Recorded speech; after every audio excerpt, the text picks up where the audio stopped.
네, 골로새 강의 86번째 시간입니다. 지난 주일 예배를 마치고 제가 2층에서 식사를 할 때에 고재진 집사님께서 이침을 좀 하실 줄 안다고 해서 제 귀를 좀 봐달라고 했습니다. 이침이라는 것은 우리 몸의 각 부위와 장기가 귀의 특정 지점과 연결되어 있어서 귀에 있는 혈자리에 침을 놓거나 자석과 같은 것으로 자극하여 주면 통증이 완화되고 질병을 치료할 수 있는 침술이라고 보통 이야기를 합니다. 저도 예전에 허리가 매우 좋지 않아서 어떤 분으로부터 이 침을 맞았을 때 굉장히 큰 효과를 본 적이 있거든요. 그래서 고재인 지사님께서 제 귀를 유심히 보시더니 다리, 허리, 간이 좀 안 좋으신 것 같다 이렇게 이야기를 하시더라고요. 그래서 실제로 제가 좀 안 좋은 부분을 이야기하시길래 깜짝 놀라면서 제가 이렇게 물었습니다. 그걸 어떻게 하셨냐고. 그랬더니 고재인 지사님께서 제게 하시는 대답이 목사님 오늘 설교 시간에 아는 만큼 보인다고 하셨지 않냐고. 저를 놀리는 겁니까? 맞는 말이죠. 지난주 설교 시간에 제가 말씀드린 내용을 잘 듣고 실생활과 잘 연결해서 적용한 것이라고 저는 봅니다. 고재진 집사님께서 말씀하신 아는 만큼 보인다는 뜻이 뭐겠습니까? 누군가의 귀를 똑같이 보고도 귀의 혈자리를 배워 아는 사람은 그 사람의 귀의 상태를 통하여서 그 사람의 보이지 않는 질병과 안 좋은 부분이 어디인지를 볼 수가 있고, 그렇지 않고 전혀 귀의 혈자리를 모르는 사람은 똑같은 귀를 보고도 그 사람의 겉귀 모양만 보게 된다는 뜻이겠죠. 그래서 아는 만큼 보인다 이런 얘기를 하신 걸로 제가 이해를 했습니다. 저는 성경도 그렇다고 봅니다.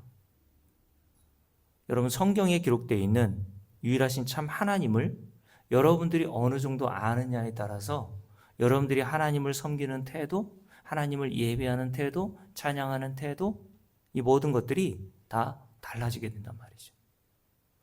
그러니까 여러분들은 가장 먼저 신앙생활하면서 점검해야 될 것이 내가 진짜 성경에서 말하고 있는 참 하나님, 신명기 6장에 보면 하나님을 가리켜 유일하신 참 하나님이라고 그랬으니까 이 세상 어떤 종교에도 없는, 도저히 인간의 상상으로는 조작해 낼 수 없는 하나님을 성경에서 우리에게 증거하고 있는데, 그 하나님을 저와 여러분이 알고 그 하나님을 믿고 섬기고 있느냐를 점검해 보셔야 된다는 겁니다. 여러분들이 만약 제가 좀 전에 말씀드렸던 것처럼 성경에서 말하는 유일하신 참 하나님을 알면 알아갈수록 신명기 6장에서 이스라엘 백성들에게 하나님께서 말씀하신 것과 같이 마음을 다하며 힘을 다하여 그리고 뜻을 다하여 하나님을 사랑하고자 하는 마음이 생기게 됩니다. 그래서 마틴 로이드 존스 목사님은 기독교 90% 이상의 문제는 하나님을 모르는 데 있다라고 얘기했어요. 아주 정확한 지적이라고 봅니다. 기독교의 가장 큰 문제는 사람이 주는 게 아니에요. 저는 자꾸 교회 숫자가 줄고 교회 안에 사람이 준다. 그게 뭐가 문제인데요, 여러분? 그게 문제가 아니에요. 저와 여러분의 신앙의 문제는 성경을 어느 정도 알고 있느냐, 성경을 몇 번 통독했느냐, 2025년도 주일에 몇 번을 예배에 참석하여 드렸는가, 그런 게 아니라니까, 여러분. 여러분이 신앙의 가장 큰 문제는 하나님을 모른다는 데 있는 겁니다. 근데 더 큰 문제는 뭐냐면 자기가 하나님을 모른다는 것을 또 모르는 거예요. 더 큰 문제는 뭔지 아십니까? 자기가 모르고 있는 하나님을 섬기고 있는데 자기가 그 하나님, 유일하신 참 하나님을 섬기고 있다고 착각하는 겁니다. 원인을 알아야 그 원인에 대한 결과, 진단이 나오고 병을 치료할 수 있는 것처럼 여러분들의 신앙의 문제는 다른 게 아니라니까요. 성경에서 말씀하고 있는 유일하신 참 하나님을 아느냐 모르느냐에 있단 말입니다. 그래서 하나님은 호세아 선지자를 통해서 당시 성도들의 모형으로 등장하는 이스라엘 백성들에게 뭐를 요구하셨나요? 번제와 제사가 아니라 하나님 아는 걸 원한다라고 말씀하셨어요. 그러면서 또다시 호세아 선지자를 통해서 당시 이스라엘 백성들에게 강력하게 호소하시면서 하셨던 말씀, 저와 여러분들에게 지금도 하나님이 호소하시면서 하시는 말씀이 뭐냐 하면 여호와를 알자, 힘써 여호와를 알자라는 호소라는 겁니다. 그러니 여러분, 우리가 정말 신앙생활하면서 가장 힘써야 할 일이 뭐겠습니까? 다른 어떤 일보다 성경에서 증거하고 있는 참 하나님을 아는 일에, 잠언 2장에서 말한 것처럼 은을 구하는 것처럼 금을 구하는 것처럼 힘써 구하란 말입니다. 그게 복인 거라고 말씀을 드렸죠. 왜냐하면 요한복음 17장 3절에서 우리 주님께서 영생을 뭐라고 표현하셨다고요? 무엇을 하는 게 영생이 아니라 유일하신 참 하나님과 그가 보내신 자 아들이신 예수 그리스도를 아는 게 영생이라 했단 말이에요. 그러니까 여러분들이 영생과 구원을 얻으려면 아들이신 예수 그리스도와 그가 십자가에서 행하신 그 은혜가 뭔지를 알아야 되는 겁니다. 그래서 사도 베드로는 자신이 쓴 서신인 베드로후서 3장에서 당시 초대교회 성도들에게 마지막으로 권면하면서 한 내용이 뭡니까? 열심히 기도하고 전도 많이 하란 말이 아니라 오직 우리 주 곧 구주 예수 그리스도의 은혜와 그를 아는 지식에서 자라가라 라고 권면했어요. 다시요. 오직 우리 주 곧 구주 예수 그리스도의 은혜와 그를 아는 지식에서 자라가라고 권면했단 말입니다. 그런데 제가 안타까워하는 일은 요즘 자신의 육신적 건강과 이 세상의 물질인 돈을 버는 일에는 온 힘을 기울이면서 정작 영생을 얻는 하나님을 아는 일에는 힘쓰고 애쓰는 성도들을 교회에서 찾아보기가 마치 바닷가 모래사장에서 바늘 하나를 찾는 것보다 더 어려운 시대가 되어 버렸다는 겁니다. 관심이 없어요. 그런데 이렇게 하나님을 아는 일에 관심을 갖고 힘을 쓰고 애를 쓰는 자들이 우리 교회 안에 있다는 것이 그래서 목사인 저에게는 참 감사할 뿐입니다. 주일에 복음을 듣기 위해서 연차를 내놓으시는 분들도 있고 새벽에 세종에서 나오시는 분들도 있고 멀리서 오늘도 밴드로 예배를 드리시는 분이 계실 텐데 영상으로 저 수원에서 예배를 드리시는 분도 있고 또 구전희 집사님께서는 제가 얼마 전에 말씀을 들었는데 우리 교회를 가리켜 말씀도 맛있고 점심밥도 맛있는 교회라고 얘기하시는데 극찬이라고 봅니다 저는. 여러분 이렇게 성경을 통하여 참 하나님을 알게 되어 그 말씀의 맛, 즉 복음이 가져다주는 참된 기쁨을 아는 자들이 바로 하나님의 백성들이며 하나님으로부터 이런 자들을 하나님께서 영생이란 복을 주시겠다고 약속하신 겁니다. 자 여러분, 그러니 다시 말씀드립니다. 성도의 신앙 생활은 뭡니까? 단순히 오늘 이렇게 교회에 나와서 예배드리고 교회에서 봉사 좀 하는 게 신앙생활이 아니라 성경이 증거하고 있는 참 하나님을 조금씩 바르게 알아가는 과정이 성도의 신앙생활입니다. 그래서 하나님은 이런 성도의 모형으로 등장하고 있는 택하신 이스라엘 백성들을 애굽에서 구원해 내시고 난 다음에 빠르면 2, 3주면 들어갈 수 있는 하나님이 약속하신 가나안 땅으로 바로 들이지 않으시고 광야 40년 동안의 긴 세월을 보내게 하신 거라고 지난주에 말씀을 드렸죠. 왜냐하면 생각해 보세요. 하나님은 전능하신 분이십니다. 그러므로 전능하신 하나님은 원하시기만 하면 바로 이스라엘 백성들을 애굽에 구원해 내시자마자 약속하신 가나안 땅으로 들어가게 하실 수 있는 분이었단 말입니다. 그럼에도 불구하고 이스라엘 백성들이 원하지도 않고 기대하지 않았던 광야 40년 동안의 긴 세월의 시간을 광야에서 보내게 하신 이유가 있을 거 아니냐는 거예요. 그 이유가 뭡니까? 이스라엘 백성들에게 하나님 자신이 어떤 자인지를 알게 하시기 위해서였습니다. 왜요? 그들은 애굽에서 430년 종살이 하면서 애굽에서 섬기는 수많은 신을 목격하고 그들이 섬기는 신을 함께 섬겼거든요. 그러니까 430년 동안 뼛속 깊이 내재되어 있는 우상, 그 하나님이 아닌 것을 이제 빼버리려면 하나님께서는 반드시 이스라엘 백성들을 40년 동안의 광야 생활을 거치시면서 진짜 하나님이 어떤 분이신지를 알려주셔야 할 수밖에 없었던 거란 말이죠. 여러분, 이스라엘 백성들의 광야 40년 세월은 성도의 신앙생활, 이 세상을 얘기합니다. 하나님이 왜 저와 여러분을 이 세상에 보내주셨습니까? 성공하고라고요? 하나님을 위해서 무슨 큰 대단한 일을 하라고요? 하나님이 원하시는, 저와 여러분에게 요구하시는 건 딱 한 가지라니까요. 하나님을 아는 겁니다. 그것만 하나님이 기뻐하신다 그랬잖아요.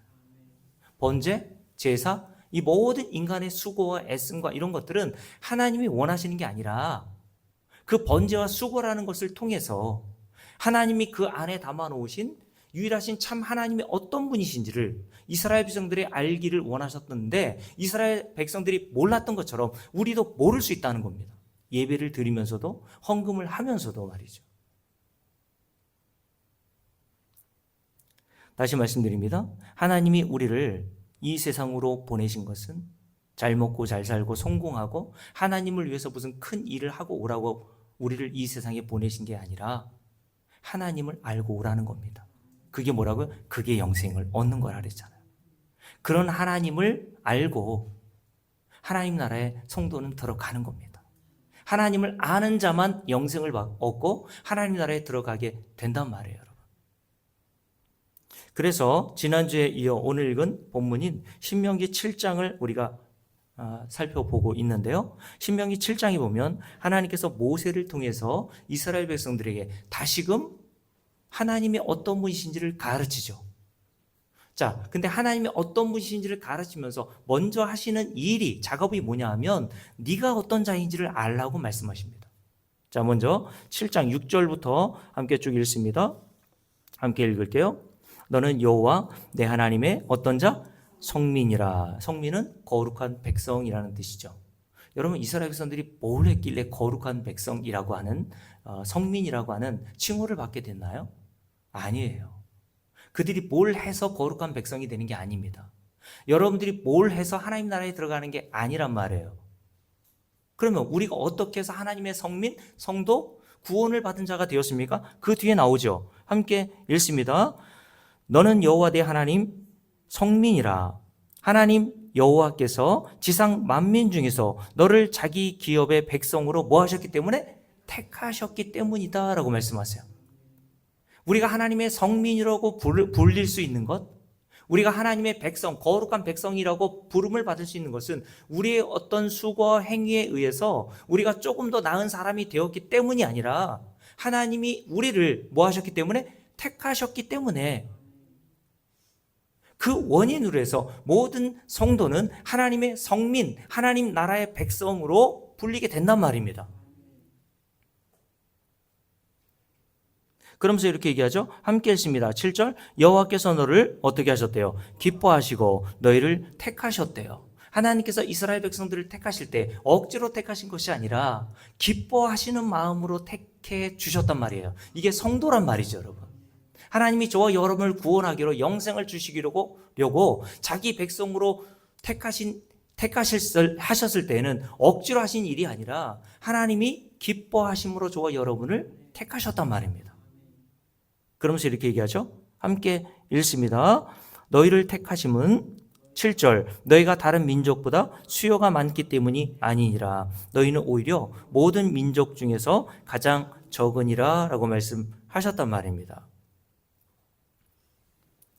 여러분, 무슨 말씀입니까? 하나님이 이스라엘 백성들을 택하신 이유는 이스라엘 백성들이 다른 민족들보다 하나님으로부터 택하심을 받을 만한 이유, 또 그럴 만한 무슨 조건이나 자격이 있어서가 아니었다라는 것을 먼저 말씀해 주시죠. 오히려 하나님은 모세를 통해서 너희는 오히려 모든 민족 중에서 가장 적으니라 라고 말씀하셨어요. 그냥 숫자만 적다는 뜻이 아니라 모든 민족들과 어느 뭐로 비교해봐도 어느 하나 나은 구석이 하나도 없다는 뜻입니다. 즉 이스라엘 백성들은 하나님으로부터 기뻐하심을 통해서 선택을 받아 구원을 받아야 할 어떤 원인이 조금도 없는 자들이었다는 뜻이죠. 그래서 하나님께서 이스라엘 백성들을 광야로 인도하여 보내셔서 하나님을 알게 하시기 위한 첫 번째로 하시는 일이 뭐라고요? 이스라엘 백성들 너 자신을 알라고 말씀하신단 말이에요. 소크라테스가 했던 가장 유명한 말 뭡니까? 너 자신을 알아라. 여러분은 여러분 자신을 압니까? 인간은 몰라요. 자기 자신을 몰라도 너무 모른단 말입니다. 그래서 여러분은 자꾸 성경이라는 거울을 통해서 여러분을 비춰볼 필요가 있어요. 여러분의 승질머리가 얼마나 깨똑 같은지를 여러분은 잘 모르죠. 저는 조금 아는데. 성경이라는 거울로 여러분 자신을 한번 비춰보란 말이에요, 여러분. 그래서 하나님은 이 성경을 우리에게 주셔서 우리가 얼마나 이스라엘 백성들과 같이 하나님의 택하심을 받아 구원과 영생을 얻을 수 없는 자격과 조건이 안 되는 자인지를 먼저 깨닫게 하신단 말이에요. 이게 하나님이 택하신 성도들에게 하시는 첫 번째 일입니다. 그래서 시편 78편을 지난주에 함께 읽었지 않습니까? 제가 읽어드릴게요. 지난주에 읽었으니까 시편 78편에서 이스라엘 백성들이 40년 광야 생활을 하면서 어떤 자로 드러났는지를 이렇게 이야기를 합니다. 제가 읽어드립니다. 그들이 광야에서 하나님께 반항하며 사막에서 하나님을 슬프시게 함이 몇 번인가. 그들이 돌이켜 하나님을 거듭 시험하며 이스라엘의 거룩하신 하나님을 노엽게 하였도다. 그들이 그의 권능의 손을 기억하지 아니하며 대적들에게서 그들을 구원하신 날도 기억하지 아니하였도다. 애굽에서 구원받은 광야에서 하나님이 행하신 그 은혜를 다 잊어버렸단 말이에요. 그래서 하나님 일이 뭐였습니까? 하나님에 대한 원망, 불평, 반항, 저항, 하나님을 슬프시게 하는 일이었단 말이에요. 광야 40년 동안 이스라엘 백성들이 하나님의 은혜를 잊어버리고 하나님께 이런 일을 행한 것을 고발하는 이유가 뭡니까? 우리가 그렇단 말입니다.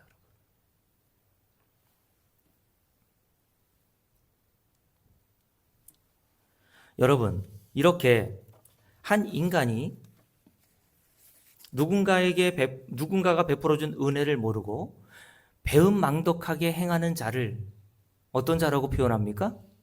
금수만도 못한 자라고 표현하죠. 은혜를 모르면 짐승만도 못하다는 말을 이 세상에서도 합니다. 그러면 이스라엘 백성들이 광야에서 어떤 자들로 드러난 겁니까? 하나님의 은혜를 받고도 며칠이 안 가서 금방 잊어버리고 그 하나님을 원망하고 불평하고 저항하고 반역했던 이스라엘 백성들이 어떤 자로 드러난 거예요? 금수만도 못한 자로 드러난 겁니다.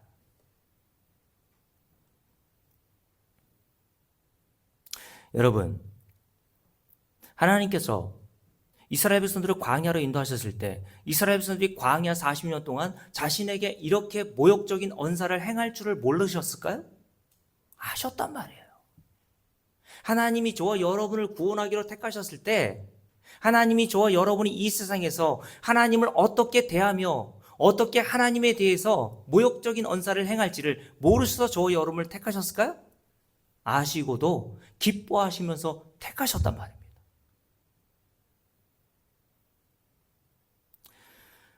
무엇을 드러내기 위함이십니까? 하나님의 사랑하심과 그 사랑하심에서 발현된 하나님의 크신 긍휼과 자비와 은혜가 어떠한지를 우리가 알게 하시기 위해서. 그러니 저와 여러분은 하나님의 긍휼과 자비를 담아놓은 그릇이라고 로마서 9장에서 사도 바울이 이야기한 겁니다. 사도 바울은 성도를 가리켜 하나님의 긍휼을 담아놓게 만들어진 그릇이라고 얘기했단 말이에요. 그래서 오늘 신명기 7장 8절을 볼까요? 하나님은 뭘 알라고 합니까? 함께 읽습니다.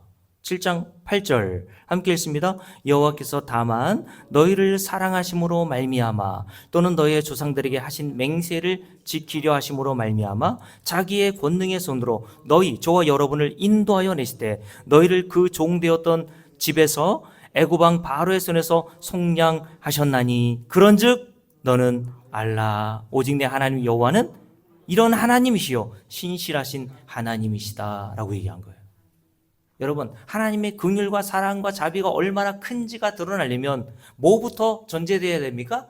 우리가 얼마나 그 하나님의 사랑과 자비와 은혜가 없으면 구원에 이를 수 없는 불가능한 자, 폐역무도한 자, 극악무도한 죄인인지를, 배은망덕한 금수만도 못한 인간인지를 하나님이 드러내셔야 된단 말입니다, 여러분.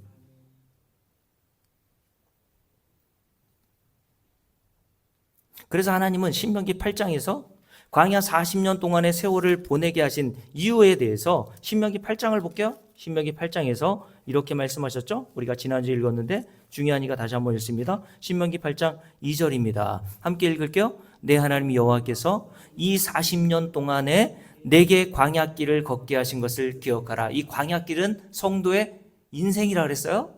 저와 여러분의 인생이란 말입니다. 이 세상을 하나님께서 저와 여러분에게 살게 하신 목적과 이유가 뭔지를 말씀하고 있는데 그 이유가 뭐냐면 이는 너를 뭐하기 위해서? 낮추시며 무엇을 통해서? 너를 시험하셔서라고 되어 있죠. 하나님께서 이스라엘 백성들을 시험하신단 말이에요.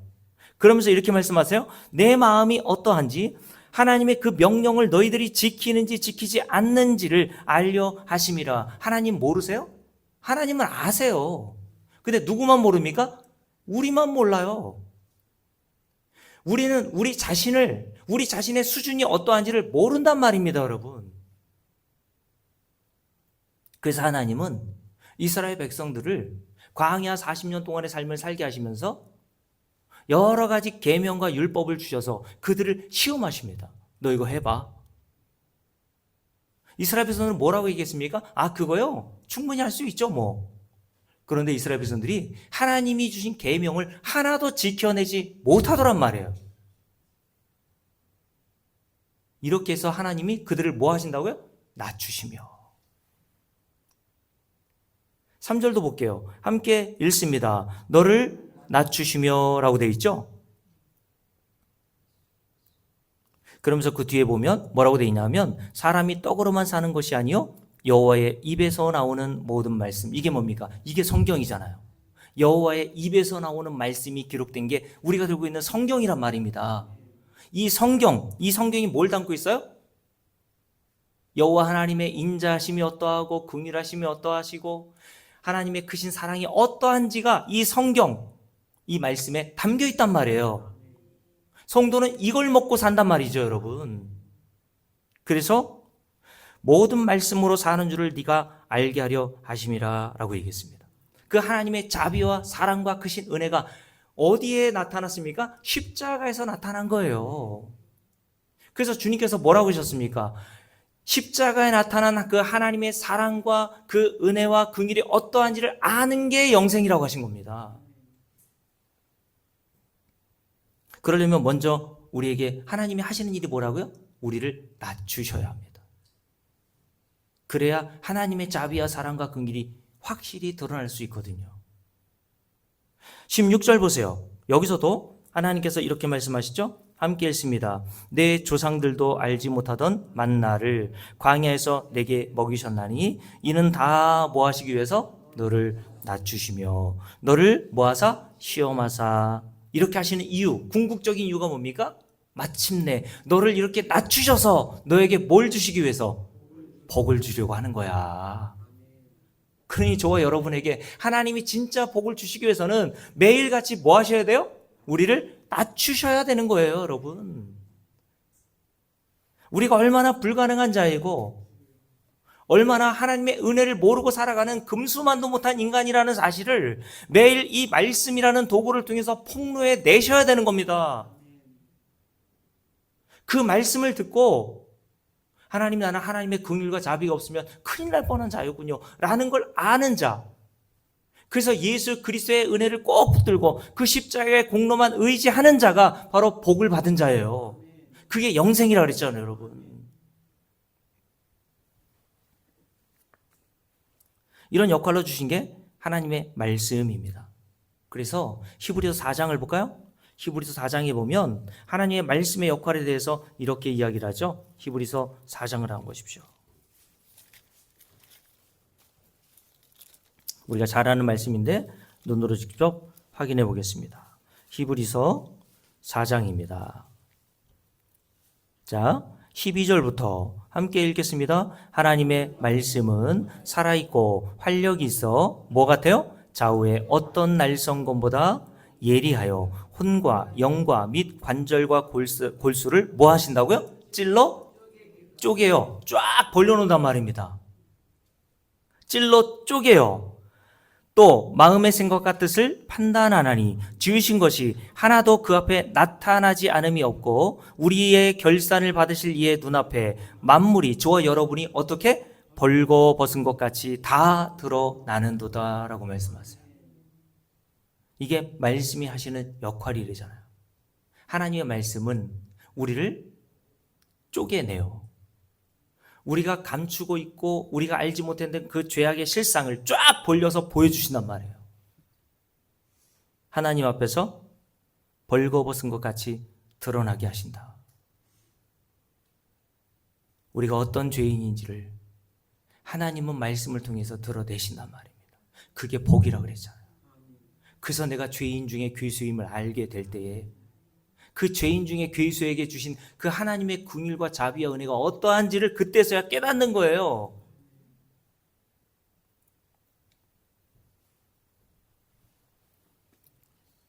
그래서 우리가 좀 전에 불렀던 찬송이 있지 않습니까?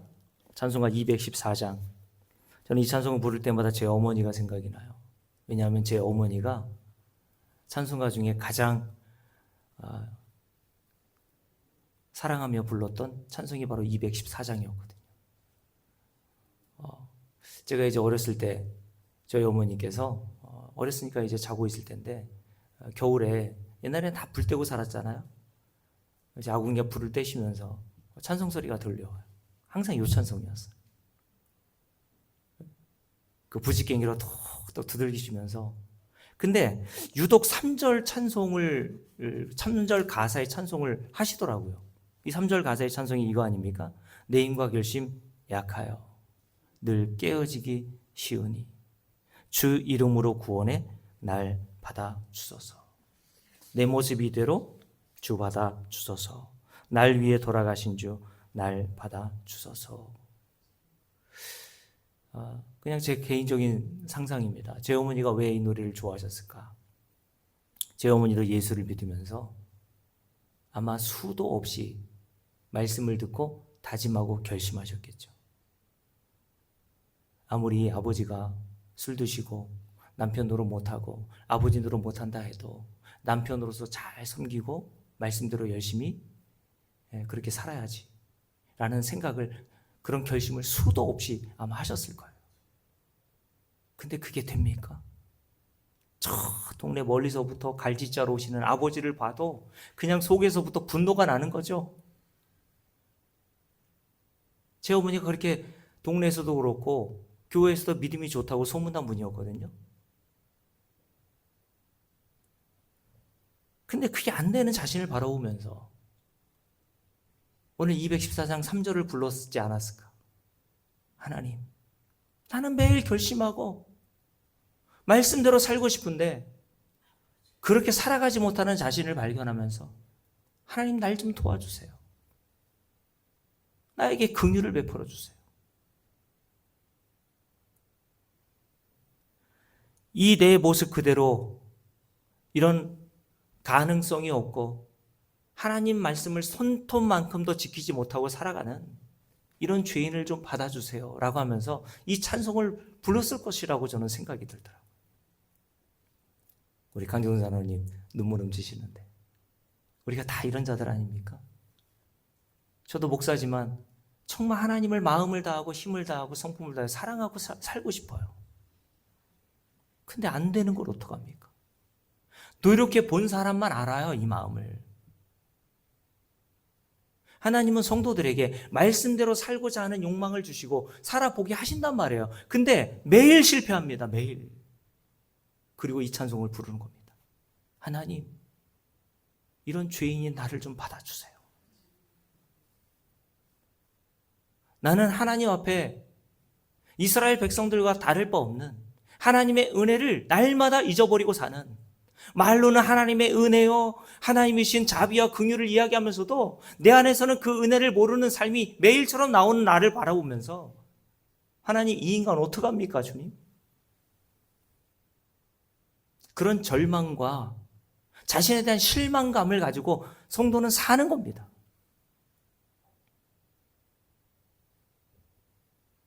이게 하나님이 우리에게 말씀을 하시는 첫 번째 일이에요. 그래서 이스라엘 백성들이 하나님의 말씀, 이 명령으로 시험을 받았지만 하나도 지키지 못했다 그랬잖아요. 예를 들어서 출애굽기 16장 만나 사건을 생각해 보세요. 제가 수요일에 말씀을 드렸죠. 만나를 주시면서 하나님께서 3가지 명령을 내리셨습니다. 첫 번째 명령은 먹을 만큼만 거두라. 그 양까지 정해주셨어요. 한 호멜. 너희들이 요거 먹으면 충분해. 그러니까 너희들에게 필요한 그 먹을 양만큼만 거둬. 왜냐하면 내가 내일 또 너희들에게 만나를 내려주고 공급해 줄 거니까 그런 하나님이 나를 믿고 먹을 만큼만 거둬라고 말씀하셨어요. 근데 이스라엘 백성들이 지킵니까? 출애굽기 16장에 보면요, 많이 거둔 자도 있고 적게 거둔 자도 있대요. 과도하게 욕심을 부리며 많이 걷어간 자가 있기 때문에 적게 거둔 자가 있게 되는 거예요. 왜 그렇습니까? 하나님을 못 믿는 겁니다. 두 번째 명령은 뭔지 아십니까? 오늘 거둔 만나는 오늘 먹어. 내일 아침까지 남겨두지 마. 왜요? 내일도 내가 너에게 만나를 공급해 줄 테니까. 오늘 받은 은혜는 너에게 충분하니까. 내일도 그런 은혜를 줄 테니까 너 그런 기대와 소망과 믿음을 가지고 살라고 말씀하셨단 말이죠. 근데 이스라엘 백성은 어떻게 하죠? 만나를 내일 아침까지 남겨두는 자들이 있었어요. 마지막 3번째, 안식일에 거두러 나가지 말라 그랬어요. 안식일에는 만나 없어. 그래서 하나님께서 안식일 전날에 만나를 2배로 주셨거든요. 그들이 먹고도 먹어서 배부르게 하실 수 있는 양을 충분히 안식일 전날 주셨단 말이에요. 근데 안식일에 만나를 거두러 나가는 인간들이 있었습니다. 여러분, 하나님께서 이 사건들을 통해서 광야에서 이스라엘 백성들에게 뭘 드러내십니까?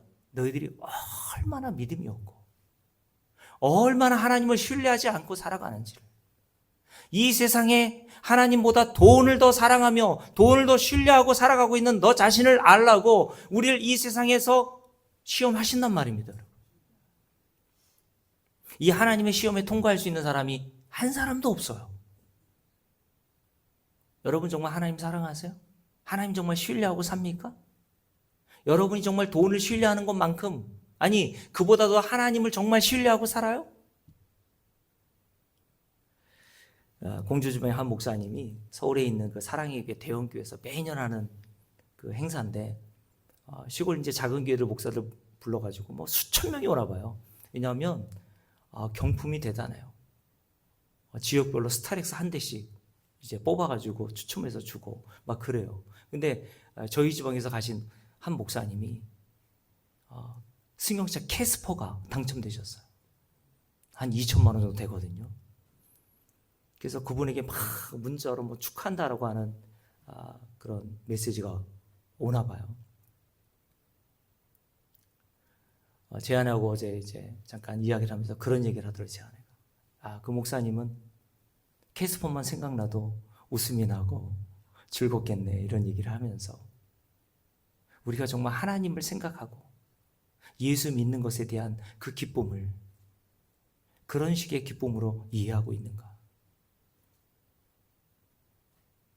여러분 만약에 여러분이 이제 그 겨울이 지나서 봄이 돼서 이제 빨래를 하려고 하는데 우연히 전에 주머니에 넣어뒀던 5만 원을 발견한 거예요. 우리 어떨 것 같아요, 여러분? 이금희원생 어떨 것 같습니까? 얼마나 좋을까요? 저는 우리 아내가 그 얘기를 하는데, 맞아. 나는 그 잊어버렸던 5만 원을 내 주머니에서 딱 발견하는 순간 그 기쁨이 정말 예수 믿는 기쁨보다 더 크지 않을까? 저는 목사인데도 그 생각이 들더라고요. 여러분 안 그래요? 안 그런가 보네요. 아유, 너만 그러지 이거예요? 우리가 그렇게 돈을 좋아한단 말입니다, 여러분.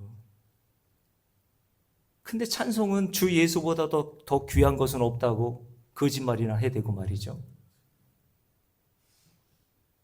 그런 찬송을 부르는데도 여러분 마음의 양심이 안 찔려요? 전 찔리던데요. 내가 언제 주 예수보다 더 귀한 것은 없는 듯한 인생, 그 신앙생활을 살았는가? 저에겐 없던데요.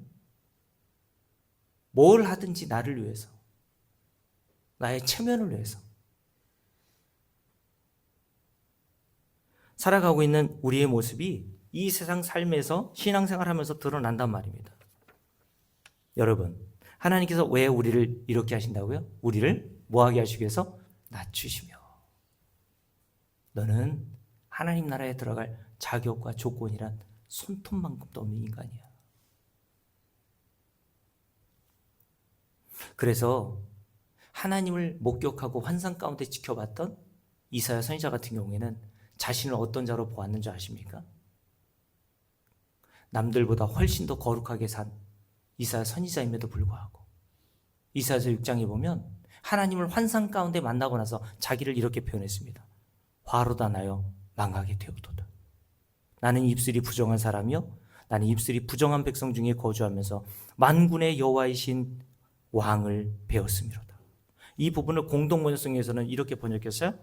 내가 부르짖었다. 큰일 났구나. 이제 나는 죽었다. 나는 입술이 더러운 사람, 입술이 더러운 사람들 틈에 끼어 살면서 만군의 야훼 나의 왕을 눈으로 뵙다니.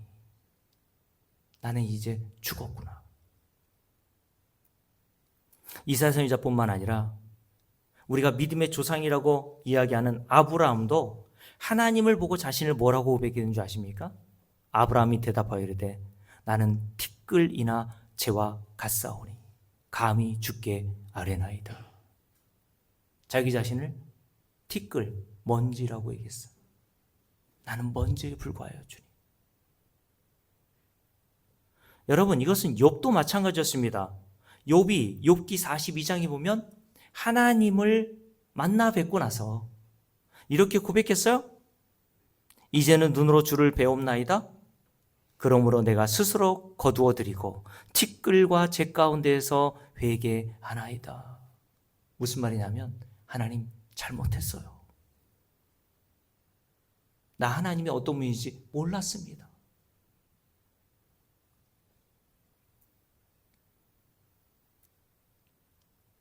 여러분, 그러니 하나님은 지금도 하나님의 말씀이란 어떤 검보다 예리한 도구로 우리를 이렇게 들춰내셔서 우리를 낮추십니다. 우리의 숨겨져 있었던 죄를 드러내시고 낱낱이 발궈벗겨 버리십니다. 우리가 이스라엘 백성들 못지않게 얼마나 하나님을 믿지 못하고 사는지, 은혜를 모르고 사는지를 드러내신단 말이죠. 왜 이렇게 하십니까? 우리를 이렇게 낮추심으로 우리가 얼마나 자격과 조건이 없는 자이며 배은망덕한 자인지가 드러나야 뭐가 드러나요? 그런 자를 사랑하시고 그런 자에게 긍휼과 자비와 은혜를 베푸시는 하나님의 사랑하심과 자비와 긍휼이 드러나기 때문에 그래요. 그래서 사도 바울이 로마서 5장에서 뭐라고 했는지 아십니까? 율법이 들어온 것은, 하나님이 저와 여러분에게 율법을 주신 것은 범죄를 더하게 하려 함이라. 그러나 죄가 더한 곳에 은혜가 더욱 넘쳤나니. 여러분들이 죄가 뭔지를 알고 여러분의 실상이 어떠한지를 점점 더 깨달아가면 깨달아갈수록 하나님의 은혜가 어떠한지를 여러분들이 더욱 알게 됩니다.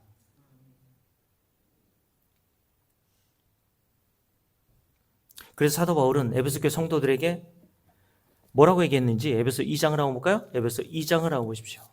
여기까지 읽어야 되겠네요. 지금 히브리서 4장을 펴놨죠.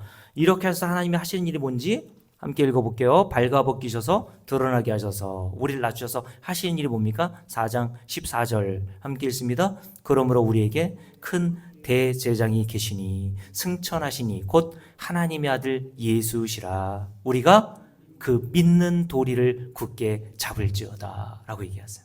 하나님이 우리를 이렇게 낮추시고 검과 같은 말씀으로 우리를 쪼개요. 우리의 모든 죄를 드러나게 하시는 이유는 다른 게 아니에요. 우리가 믿어야 될 분은 예수밖에 없음을 알게 하시는 겁니다. 너 예수 붙들어야지. 예수 그리스도의 십자가에서 나타난 하나님의 긍휼과 자비를 붙들어야지. 그거 알게 하시려고 하나님이 저와 여러분을 이 세상 가운데 보내시고 말씀이라는 도구로 우리를 자꾸 들춰내시는 거라니까 여러분. 그게 복입니다 여러분. 그게 예수만 더욱 의지하게 되어 가는 거, 하나님의 긍휼과 자비에만 소망을 두는 상태, 그게 복이라니까 여러분. 그래서 신명기 8장에서 뭐라 그랬습니까? 너희를 이렇게 낮추심은 너희에게 마침내 뭘 주시기 위해서? 복을 주시기 위해서다. 예수 믿는 게 복이잖아요 여러분. 자, 그래서 에베소 2장을 한번 볼까요? 사도 바울은 에베소 2장에서 이렇게 이야기를 했습니다. 에베소 2장을 볼게요. 에베소 2장 한번 보십시오. 함께 읽습니다. 2장 2절부터 쭉 읽습니다. 그때 너희는 그 가운데서 행하여 이 세상 풍조를 따르고 공중의 권세 잡은 자를 따랐으니 곧 지금 불순종의 아들들 가운데서 역사하는 영이라. 전에는 우리도 저와 여러분이 다 여기 포함되어 있습니다. 사도 바울뿐만 아니라 에베소 교회 성도들 포함해서 저와 여러분 모든 성도들 다라고 되어 있죠. 다 그 가운데서 행하여 우리 육체의 욕심을 따라 지내며 육체와 마음에 원하는 것을 하여 다른 이들과 같이 어떤 자였다고요? 본질상 진노의 자녀이었더니. 하나님이 요걸 먼저 깨닫게 하신단 말입니다. 아, 나는 하나님의 진노, 하나님의 심판과 형벌을 받을 수밖에 없는 죄인이었구나. 요걸 낮추신다라는 표현을 하는 거예요. 요렇게 낮추셔서 하나님이 뭘 알게 하세요? 구원의 원인은 내게는 하나도 없구나. 그걸 이스라엘 백성들이 알게 하신 것처럼 저와 여러분에게도 동일하게 알려주시는 겁니다. 그럼 구원의 원인, 나를 택하신 원인이 뭐지? 그 뒤에 나오죠. 4절 함께 읽습니다. 긍휼이 풍성하신 하나님이 우리를 사랑하신 그 사랑 덕분에 라는 뜻입니다. 하나님의 긍휼은 어디에서 발현되냐면 하나님의 사랑으로부터 발현되는 거예요. 하나님의 사랑하심에 의해서 우리를 긍휼히 여기시는 그 사건이 일어난 겁니다, 여러분. 긍휼이 풍성하신 하나님 덕분에, 하나님의 크신 사랑 덕분에 5절 허물로 죽은 우리를 그리스도와 함께 살리셨고 너희는 은혜로 구원을 받은 것이라. 또 함께 일으키사 그리스도 예수 안에서 함께 하늘에 앉히시니 이는 그리스도 예수 안에서 우리를 뭐하심으로? 자비하심으로써 그 은혜의 지극히 풍성함을 오는 여러 세대에 나타내려 하심이라. 너희는 뭐에 의하여? 그 은혜에 의하여. 은혜가 뭡니까? 4절 긍휼이 풍성하신 하나님이 우리를 사랑하신 그 큰 사랑 덕분에. 그게 은혜잖아. 아, 나에겐 원인이 없어. 근데 내가 어떻게 구원을 얻게 되었고 하나님의 택하신 성민, 하나님의 거룩한 백성이 되었지? 하나님의 크신 사랑과 자비와 긍휼 덕분이구나. 나에겐 원인이 없고 하나님께만 원인이 있다는 단어를 딱 한 단어로 은혜라고 하는 겁니다. 그걸. 그래서 9절, 8절 보세요. 함께 읽습니다. 너희는 이런 하나님의 은혜에 의하여 그걸 믿는 거예요. 우리는 그걸 믿는 자들에게 하나님 뭘 주세요? 구원을 주시는 겁니다. 다른 건 믿는 거 아니에요. 믿음 어떤 게 믿음이 좋은 겁니까 여러분? 하나님의 자비와 긍휼과 은혜 없으면 나는 하나님 나라에 들어갈 어떤 자격과 조건이 없는 자임을 알고 그 하나님의 자비와 긍휼과 사랑과 은혜가 나타난 십자가에 매달려 죽으신 예수 그리스도의 십자가의 은혜와 공로만 믿는 상태를 믿음이 좋다고 하는 겁니다. 그게 믿음이 있는 상태란 말이에요 여러분. 너희는 그 은혜에 의하여, 다시 한번요, 8절 믿음으로 말미암아 뭘 받았어요? 구원을 받았으니 이것은 너희에게서 난 것이 아니요 하나님이 너희에게 주신 선물이다 라고 얘기했어요. 구원이 우리의 힘씀과 애씀에서 획득되어지는 게 아니라 하나님의 긍휼과 자비와 은혜에 의해서 거저 주어지는 것이기 때문에 이걸 가리켜 선물 은혜라고 얘기하는 겁니다. 구약의 이스라엘 백성들과 신약의 오늘 에베소 교회 성도들에게 보낸 이 편지에서 말하는 내용이 똑같은 거예요. 그래서 신약과 구약은 다른 말하는 게 아닙니다. 통일성과 일관성을 가지고 하나님의 은혜만 증거하고 있어요. 그래서 성경은 은혜에서 시작했다가 은혜로 끝나는 겁니다. 인간의 행위가 거기에 들어갈 틈이 없어요. 그래서 사도 바울이 갈라디아 교회 성도들에게 뭐라고 했습니까? 야, 은혜에서 시작했으면 은혜로 끝나야지. 왜 은혜에서 시작했다가 인간의 행위로 끝나니? 왜 구원은 하나님의 전적인 은혜라고 말하면서 그 이외의 다른 복들은 인간의 행위에 의해서 차등으로 받는다는 그런 얘기를 해. 그러니 하나님 나라 갔더니 무슨 차등이 있고 뭐 차별이 있고 구분이 있다라는 것 자체는요, 하나님의 은혜를 모독하는 겁니다. 은혜에서 시작했으면 은혜로 끝나는 게 성경이라니까 여러분. 모든 게 하나님의 은혜인 겁니다.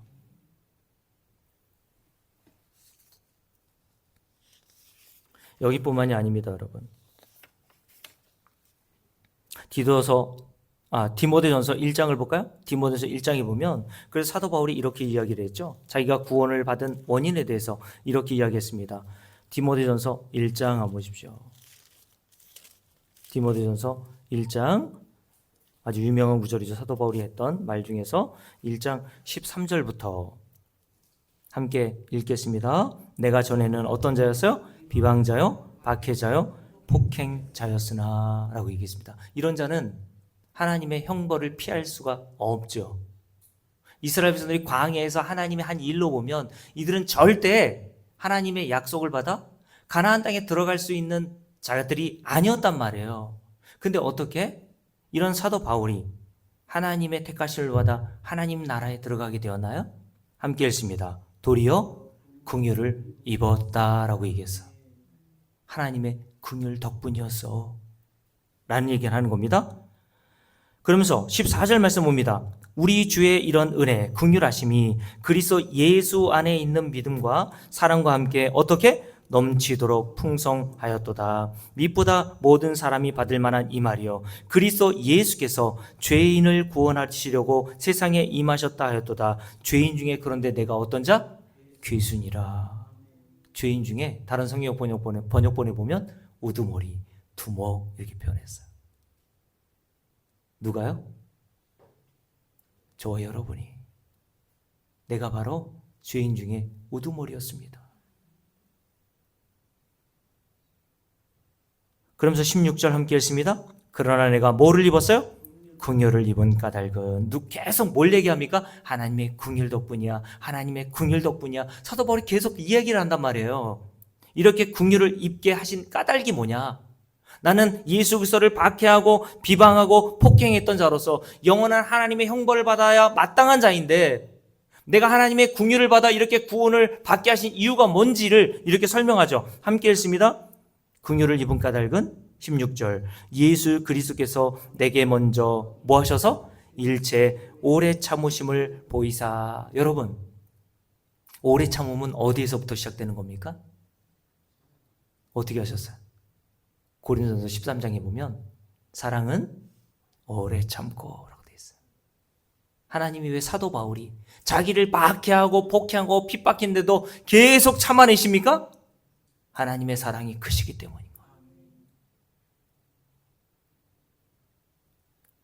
오래 참으심을 보이사 후에 주를 믿어 영생 얻는 자들인 성도들인 저와 여러분에게 뭘 보여주시기 위해서? 본이 되게 하려 하심이라. 사도 바울은 하나의 샘플이었단 말입니다, 여러분. 모든 인간이 이렇게 하나님의 오래 참으심과 하나님의 크신 긍휼로 말미암아 구원에 이르게 된다는 그 진리를 증거하기 위한 샘플로 하나님이 오늘 기록된 이 서신을 기록한 사도 바울을 사용하신 거란 말이에요, 여러분. 그러니 사도 바울을 통해서도 하나님의 긍휼하심이 드러나듯이 성도인 저와 여러분을 통해서 뭐만 드러나야 합니까? 하나님의 긍휼하심만 드러나야 되는 거예요. 그게 성도가 이 세상에서 살아가면서 하는 하나님의 영광을 위한 일이라니까요, 여러분. 그래서 로마서 11장도 볼까요? 사도 바울은 로마서 11장에서도 이렇게 이야기합니다. 로마서 11장 보세요. 로마서 11장 함께 읽습니다. 30절 말씀 볼게요. 30절부터 쭉 읽습니다. 함께 읽습니다. 너희가 전에는 하나님께 순종하지 아니하더니 이스라엘이 순종하지 아니하므로 이제는 주를 구원하세요. 뭘 입었다고요? 긍휼을 입었는지라. 이와 같이 이 사람들이 순종하지 아니하니 이는 너에게 베푸시는 뭐로? 긍휼로. 이제 그들도 뭐로? 긍휼을 얻게 하려 하심이라. 하나님이 모든 사람을 순종하지 아니하는 가운데 가두어 두심은 모든 사람에게 뭐를 베풀게 하시기 위해서? 긍휼을 베풀려 하심이로다 라고 말씀하세요. 하나님이 성경을 우리에게 주시고 야 이러고 이렇게 살아봐 라고 하신 이유는 그거 잘 지켜서 순종하여서 하나님이 약속하신 복도 얻어보고 영생과 구원도 얻어보라고 주신 게 아니라 인간은 그렇게 살 수 없는 것을 알고 하나님의 긍휼만을 의지하게 하도록 하기 위해서 하나님이 우리에게 이 말씀이라는 것으로 우리를 인도해 가시는 겁니다. 계속 뭘 얘기합니까? 31절부터 긍휼, 30절부터 긍휼 계속 긍휼에 대한 이야기를 하잖아요, 여러분. 하나님이 저와 여러분을 구원하시는 유일한 원인은 우리에겐 없고 하나님의 크신 긍휼 덕분이란 말이에요. 그래서 그 뒤에 위에 뭐라고 기록되어 있냐면 함께 읽습니다. 29절 함께 읽을게요. 하나님의 은사와 부르심에는 후회하심이 없느니라. 이게 얼마나 우리에게 위로가 됩니까? 하나님은 저와 여러분을 구원하기로 택하여 도우시고 후회하시지 않는데요. 왜요? 하나님은 다 아시거든요. 저와 여러분이 이 세상에서 어떻게 살아갈지를 이미 다 알고 계세요. 근데 하나님이 뭘 후회하십니까, 여러분? 하나님은 저와 여러분이 이 세상에서 어떤 죄로 말미암아 하나님을 슬프시게 하는 일이 있더라도 하나님은 그런 저와 여러분을 보시고 야, 내가 너 같은 인간을 어떻게 택했냐? 그렇게 말씀하시는 분이 아니란 말이에요. 왜요? 저와 여러분은 무슨 조건과 무슨 자격이 있어서 구원받은 게 아니라 하나님이 택하신 게 아니라 일방적인 하나님의 긍휼하심과 은혜 덕분에 우리가 어떻게 이 세상을 살지를 다 아심에도 불구하고 은혜를 모르는 금수만도 못하는 인생을 살아갈지를 이미 다 아시고도 불구하고 하나님이 저와 여러분을 구원하기로 택하신 겁니다. 그래서 사도 바울이 로마서 9장에서 뭐라고 얘기하는지 한번 보실까요? 로마서 9장 한번 보세요. 로마서 9장입니다. 18절. 자, 15절부터 봅니다. 함께 읽습니다. 모세에게 이르시되 내가 긍휼히 여길 자를 긍휼히 여기고 불쌍히 여길 자를 불쌍히 여기리라 하셨으니 그런즉 원하는 자로 말미암음도 아니요 다른 박질하는 자로 말미암음도 아니요. 무엇으로 구원받습니까? 오직 긍휼히 여기시는 하나님으로 말미암음이니라. 그래서 성도는 어떤 것으로 창조되었다고요? 19절 쭉 읽어보면 하나님을 토기장이로 그리고 성도를 그 토기장이신 하나님 손에 들려진 진흙으로 표현했단 말입니다. 하나님께서 그 진흙인 인간을 두 그릇으로 창조하시는데 하나의 그릇은 하나님의 심판과 진노를 보이기 위한 진노의 그릇으로 창조하시고 또 한 그릇은 성도인데 하나님의 긍휼하심과 자비와 은혜가 어떠한지를 담아놓고 드러내시기 위한 목적으로 긍휼의 그릇은 성도를 창조하셨다고 말씀하세요. 그래서 이렇게 말씀하죠. 함께 읽습니다.